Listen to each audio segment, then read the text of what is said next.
We also now are joined on the broadcast by Mr. Sultam M Zakaria, who is a co-founder in Bangladeshi Diaspora for Justice and Accountability.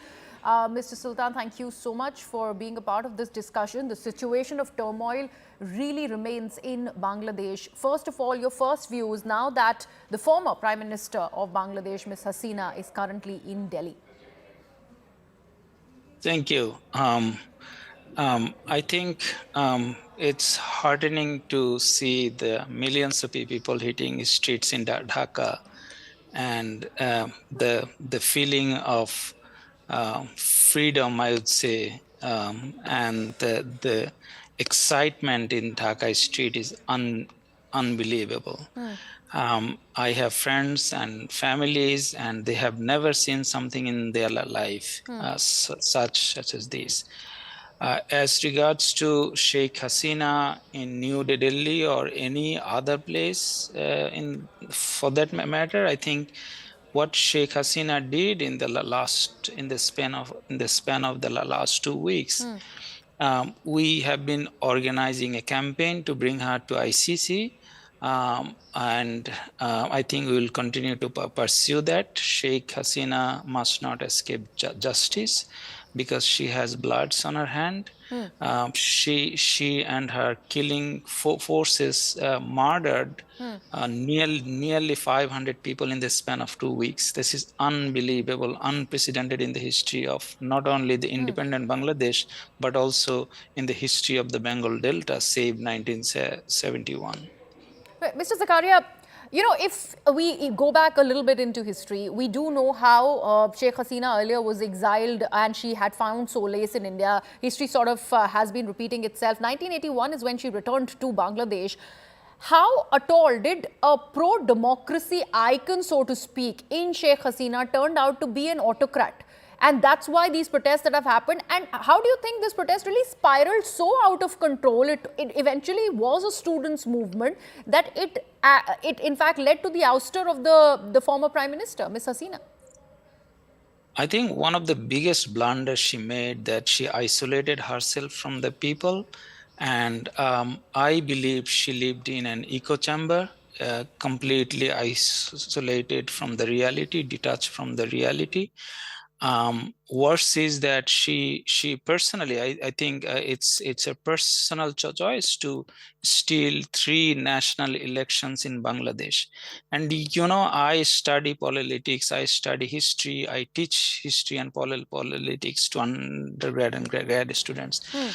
Bangladeshi history, I mean, if you even go back to the British era, yes, British first made their inroads into India through Bengal, but Bengal was the birthplace of a resistance against the British, and it has been consistently on the map that how Bengali people resisted Rani, be it the colonizer British, be it the Pakistanis, or be it Bangladeshi Ershad regime or Sheikh Hasina regime.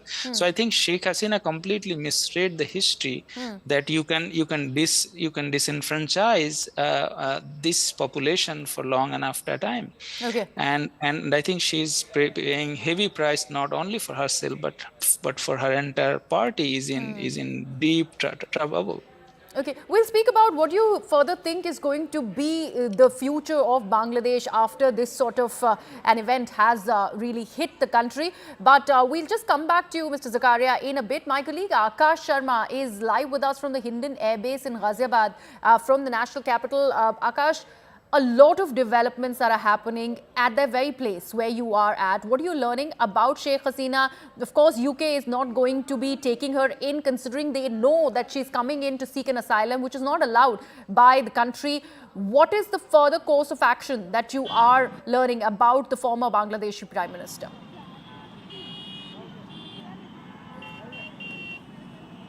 Right. So, Griha, one or two things that I want to clarify here. One is that, we are not getting anything officially till now.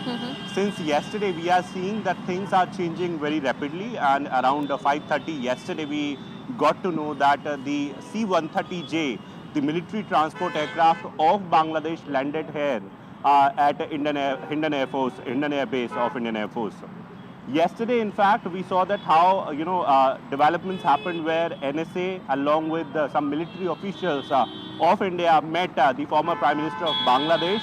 And yesterday, in fact, we got to know that she is not flying immediately to any country because there is some technical issue or the problem that you just highlighted, that she is seeking asylum in UK, and probably she is not allowed to do so or whatever. At this point in time, we are expecting a statement from Minister of External Affairs S. Jaishankar in Yes. Parliament at Yes. around 11 a.m. It is going to happen, and only then we'll get to know as to in which direction India is heading in this whole case. On the other hand, we have seen that how things are happening in Bangladesh as of now.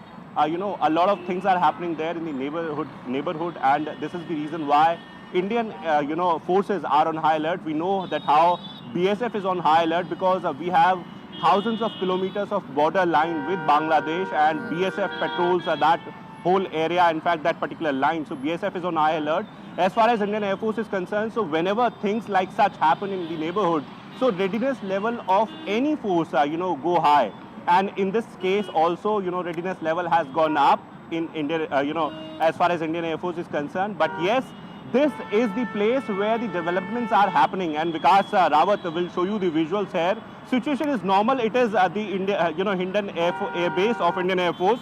Things are normal because whenever we talk about Air Force, so it is one area where you have a lot of security even in regular days, and it is similar to any routine day. We still don't know as to if Sheikh Hasina is inside. Yes, sources are indicating that she is very much inside the particular Air Force station.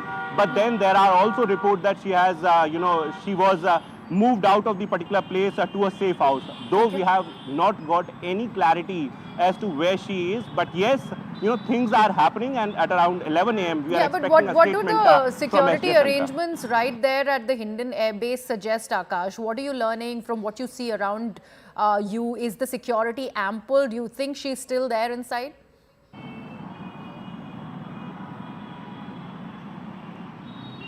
So, Griha, as I mentioned earlier, Hindon Air Base is one of the largest air bases of Indian Air Force here in India. And when we talk about this particular area, so it's hundreds of acres of land inside. We have been told that yesterday when she was inside, at that point, in fact, deployment got changed, and we have got shifts here.